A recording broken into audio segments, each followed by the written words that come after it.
Hey, what's going on YouTube? This is Broman Clash right here, and tonight, which is the morning or the morning going into evening, depending on which part of the world you're in. I know that's a bit of a mishap, but I'm going to talk about a topic that if you're like a listener to music, or if you listen to music in general, it's a topic that may relate to you or it may not. Depending on how way you feel about it.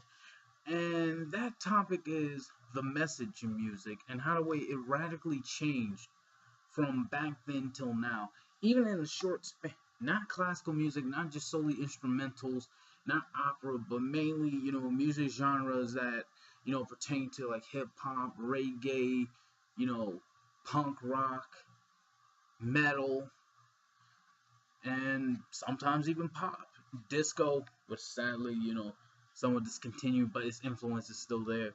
But I want to mainly talk about, the four span decade that happened between, matter of fact, even for like a little bit of a good century, like from the 1910s to like now, and how the way that music, you know, the music genre during that time changed exponentially. Matter of fact, not even exponentially, significantly.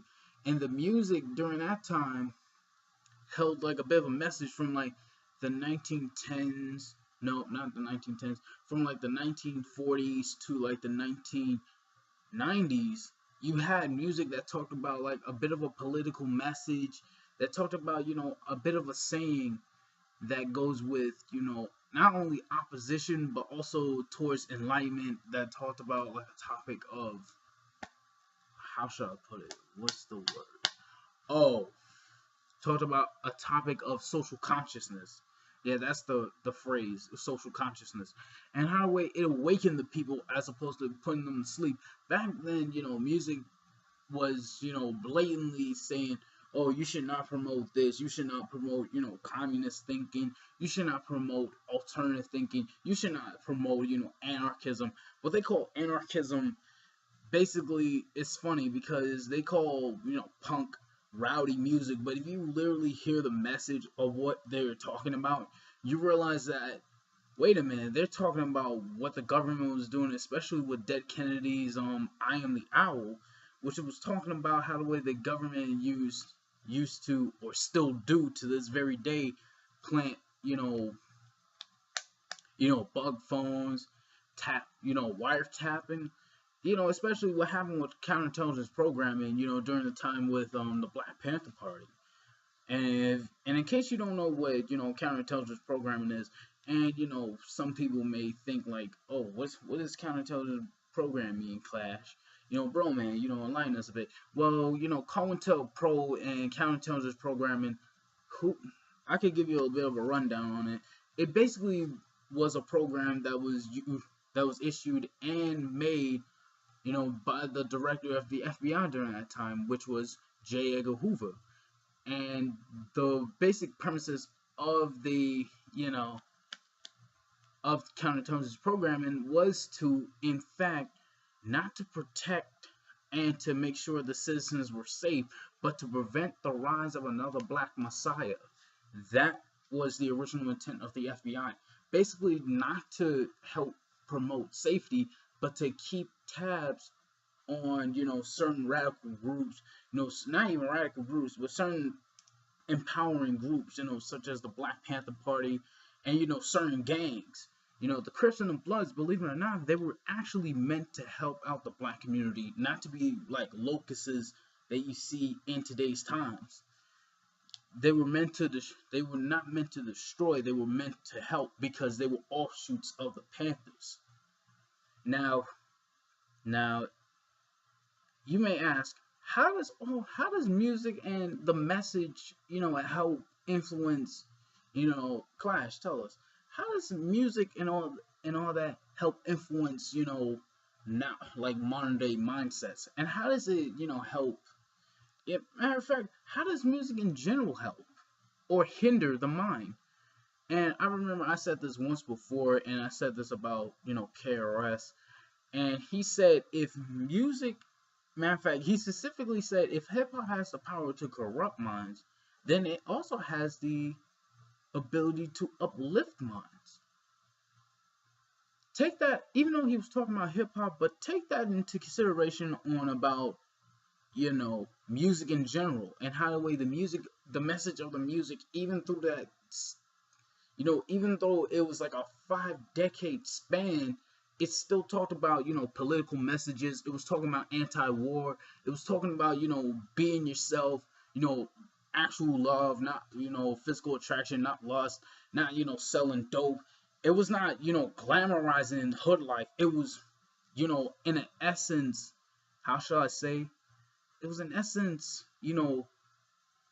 chronicalizing it, talking about dealing with the topics of, baby, not even baby mamas, basically talking about how there were, you know, Ray, Reagan babies. Well, even though some music nowadays still deal with it, such as, Headpiece, Insomnia, where it talked about, Reagan babies, and if you know what happened with Ronald Reagan, and some of the Black Panthers even say, fuck Ronald Reagan. And, during that time, some people may ask, like, why were they saying, fuck Ronald Reagan for? And if you understood, because of Reaganomics and how the way he actually purposely pushed, pulled back so many damn programs that were meant to help us out. And by the way, why the hell should you ask a goddamn government that oppressed you to help you out in the first damn place?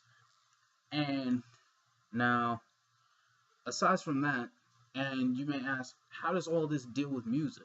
Now, remember, during that time, there were also bands, there were also rap groups that were talking about this, and because they experienced it, such as Public Enemy, the Boogie Down Productions with Illegal Business, and how the way they talked about how cocaine. There was one song called Illegal Business by Boogie Down Productions, and aside from talking about how the way Ronald Reagan pulled back all those programs, and how the way, and if you watch this documentary called Planet Rock, the story of hip hop and the crack generation, you'll get a full grasp of what I'm talking about. And he, cut backs for the poor and take tax breaks for the rich were basically devastating, poor whites, poor blacks, especially poor blacks. That was the thing. And pushing drugs into the community, and basically trying to further neutralize what was going on, further neutralize the rise of another black messiah that could potentially ratify and electrify the black masses. But the thing about that was the fact that even though on the medium of actually free speech was limited due to counterintelligence programming. But you may ask, some of you are still asking, how does this pertain to music, Clash? Tell us, how does this pertain to music? Now, I mentioned about Illegal Business. I mentioned about music in general, because music, if you distribute it right, it can actually get out to many people, and sad enough, you could actually get a profit from it, from producing a message. But back then, it wasn't about money. It was about speaking on problems. Especially Dead Kennedys. When I mentioned Dead Kennedys, I Am the Owl. And Dead Kennedys, I Am the Owl, the lyrics were basically talking about how the government keeps tabs on what you do, keep tabs on what you say, talking about how you cheat on your wife. Basically, they're keeping tabs on you in every single way. Basically, through your phone, through your internet browser, through your the webcam that you have right in front of you. Hell, even through your game systems. Yeah, basically that's how deep they will go. And the message back then was relatively clear. Metal talked about how the way even though they talked about how satanic, how crazy, and how overall of a negative influence it was, but if you really listen to the lyrics, it talked about like the real side of life. It was not talking about this expectational crap that you hear in fucking fairy tales. No, it wasn't like that. You know what it was talking about? It was talking about going through psycho depression. It was talking about going through a loss of a relative, going through the dark side of life, getting drunk, trying to escape, using drugs, and all that crap. Hey, I never did any drugs nor I drunk, alcohol like that. I'm not a drinker of alcohol myself, but you catch my drift. Not like excessively, but in essence, what they were talking about, especially when it comes right down to it, was the fragileness of a person's mind, specifically sometimes even that of a man. But yet, they had like a particular way of doing it, especially with the low growls, and then with the up top highs, the imagery, and then talking about and it was funny because like hip hop, they thought of it as like a mere fad. It was deemed like rowdy music. It was called black music and all that crap. Sure, you can call it black music all you want because it's true, because it came from us. It came from the Bronx. It came from DJ Kool Herc and them. It came from, people who were of African descent, especially when it was inspired from and by Jamaican reggae music. And I mentioned reggae because now you hear soca music, you hear about talking about smoking weed, getting drunk, falling on the floor, and all that crap, man. And then you want to talk about, wow, I want to know what reggae was talking about back then. And believe it or not, it was talking about the same issues that we are dealing with as a people now. Racism. It was talking about, revolutions that happen, especially, and revolutionaries themselves. And then, hell, you even have Bob Marley, who was a Rasta man. And in case you want to know what a Rasta is, see, basically, if you know about Emperor Haile Selassie I, the King of Kings, the Lord of Lords, the King of the Earth, and the first emperor of, not the very first, but the first, the Emperor of Ethiopia, his first name, his real first name was Rastafari. Rastafari. And to talk about, to talk about how, Emperor Haile Selassie influenced many people, especially when he was down for liberating his people. And he wanted to protect his people. He was a man of intelligence, and not only that, he was also a man who has historical significance, even in Ethiopia, to the point that it influenced, reggae music. Well, because of the message. That's the main important thing. Where does the message come in? And funny enough, when you deal with reggae, you can't deal with it on a sexual level. You can't deal with it on the lowest frequency. And lowest frequency, like talking about sex and all that crap. You gotta deal with it from like either hear the heart or hear the mind. Hear the mind, hear the heart. You get it. You can't think with it with just like, sex. You gotta think with it, how you feel and what you think. Because if you know the history, you will understand like, yo, this isn't reggae music you're listening to. It's just processed bullshit. And to make matters, even funnier, and how the way reggae was used to talk about messages of, Pan-Africanism, and how the way, Bob Marley with Buffalo Soldier, when he was talking about how the way Buffalo Soldiers were actually Africans along with Native Americans that would actually fight against, soldiers, in defense of their freedom, in defense of their land. And then, to talk about that and have like such a deeper understanding of it, you realize like, yo, today's reggae is afraid to talk about, history, is afraid to talk about, as a matter of fact, today's music is afraid of talking about the truth because of two reasons only. Because one, they'll be afraid that their contract will get revoked. Two, because they think the people won't listen. Well, here's the thing. People will listen to the truth. People will listen to what is really going on. They're not afraid. But then I mentioned punk and how we punk back then. And, I give credit to, Bad Religion, because at least Bad Religion is still talking about the intellectual aspect of punk and still representing how the way punk thinks, punk acts, and how the way punk really is. It's not like a bunch of loud rowdiness. It's not about like a bunch of loud, screaming and all that crap. it's about intellectual thinking. It's about, thinking deeper, talking about social issues, talking about, politics. And, especially when I mentioned about Dead Kennedys and their song Chicken Shit Conformist basically talked about how the way, punk nowadays, even though I think it was like somewhere like decades beforehand, they predicted, even though they were talking about something else, they predicted that, punk, it was gonna have like a lot of people that claim that yeah, this is punk, and basically they're just nothing more than just salesmen. They're nothing more than just a brand name. They're not talking about the culture. They're not talking about the feeling. They're not talking about the people.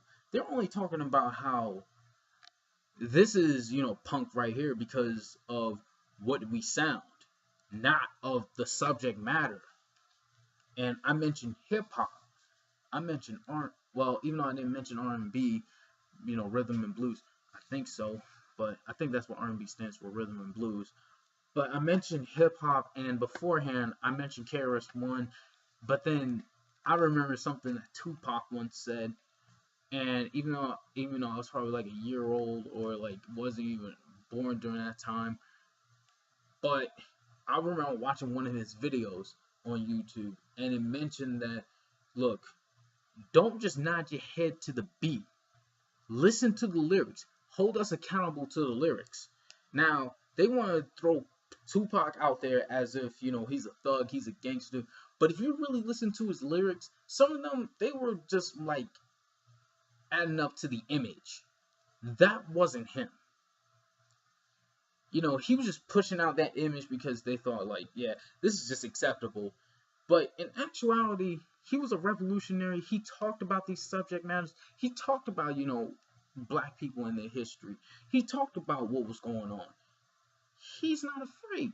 That's the thing. And there are a few other MCs that are not afraid. And I give them credit too. Not only him, not only KRS, there's Public Enemy, there's Kool Moe Dee, those guys. And Kool Moe Dee, he talked about how, he talked about, not only Pan Africanist history, but he talked about the streets. He talked about watching out for certain signs about people, if people are really there for you, or if they're just like, wait a minute, are you just there for me, or are you there to use me? Because some people think like, oh, if people, buddy with you, talking like, yeah, we're gonna do this together. But if they have an ulterior motive for you, out there to get you, then you realize like, wait a minute, what are they doing for me? Are they out there trying to get me, or are they trying to help me? But then, there's also, Public Enemy, and they were well known. They were well known for talking about, what was going on with their people, especially with Night of the Living Bassheads, where they were talking about, the crack situation, where they talking about the crack epidemic, and how the way crack was a force that was actually destroying the black community. And to talk about that with such, vigoration, and to talk about it with such passion, that dealt with things. And then I mentioned Bad Religion and the punks in the hardcore punk scene, and how the way they talked about, the mindset of, the mental state of a man or a woman or any other person, and how the way they talked about how the way a person can go through life and feel as if, like, man, I'm not really going to be there. Basically encompassing all the emotions that make up people. But when you talk about all these other punk bands and how the way, like, it was from then, from like the 1940s to the 1990s, there was still a little bit of that going on during like the early 2000s, but it was like at 2003, 2005 that all stopped and it just become glamorized. And then, you had Lil Wayne, T-Pain, Migos, all these other no, I won't even call them MCs, they're just plain rappers, because you know why?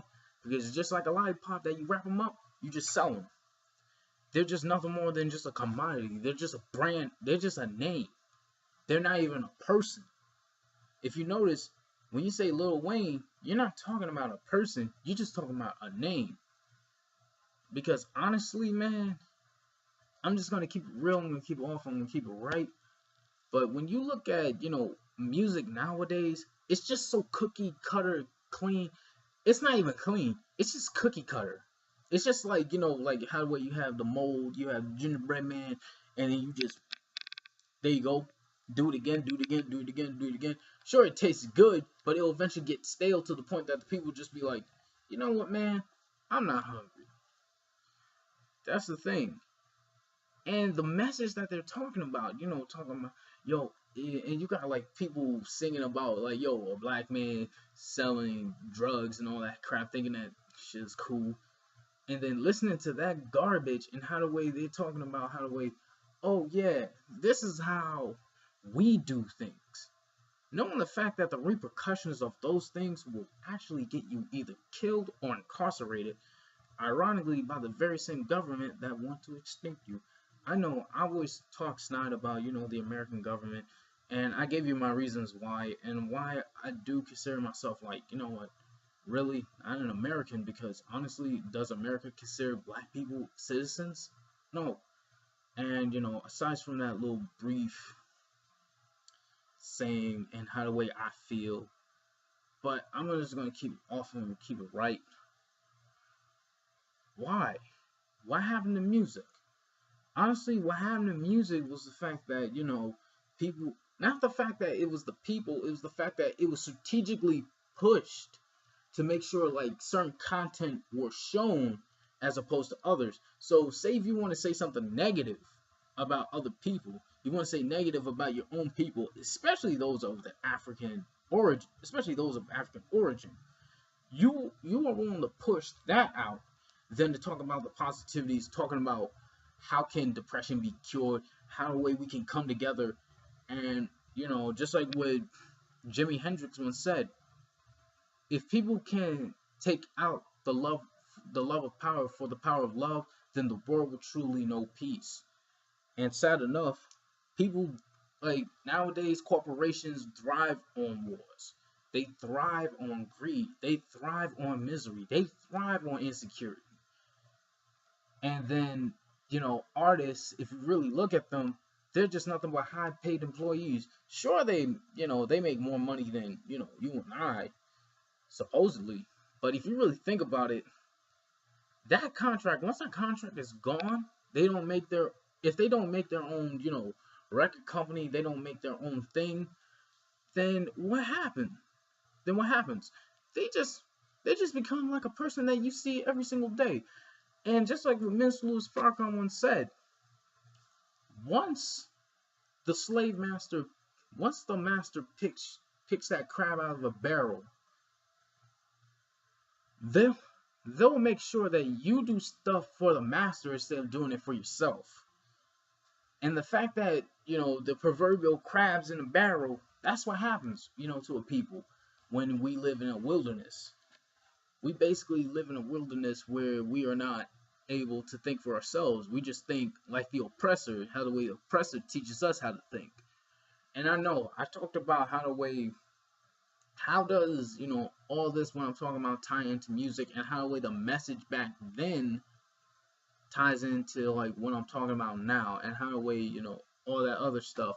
Well, think about it like this, because honestly, when you talk about messages from back then and how the way it could apply to now, because if you could listen to music that happened way back in the 1950s, 60s, 70s, especially the 80s and 90s, if you could listen to music that happened from like the 1970s, 80s, and 90s, and how the way like they transcended from like decades on to now, and how the way they predicted what the hell was going on, and it was just very funny, and it was just like, yo, this is true. Because I see it happening before. I see it happening right before my eyes. Then listening to the music that came out back in like what, like 1986, 1984, 1983, and during its early stages, and how the way people were just like, up there, up in arms, talking about revolution, talking about change, talking about what was really going on in America. And then to be silenced or either just looked at as like, ignore them. Like, yeah, they were labeled. They were labeled rowdy. They were labeled rebellious. They were rebellious, but they were rebels with a cause, and I respected that cause.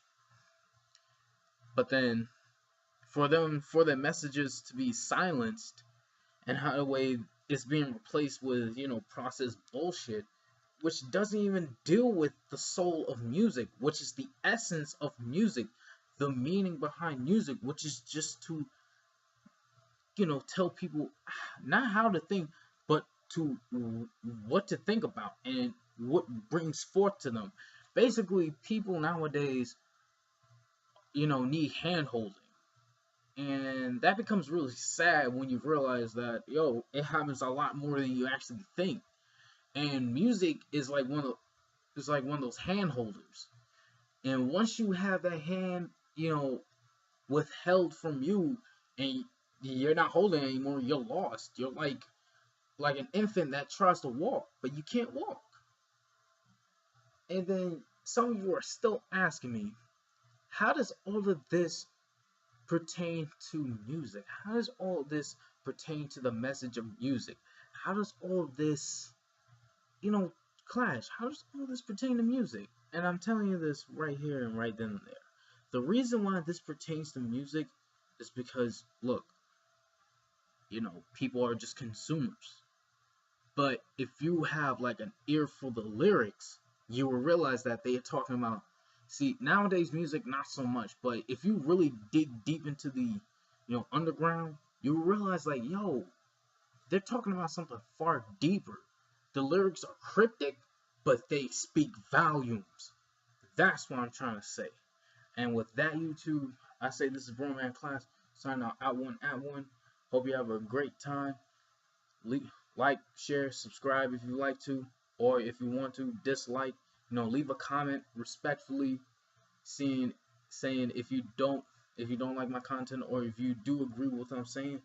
And I hope you have a great time. Later.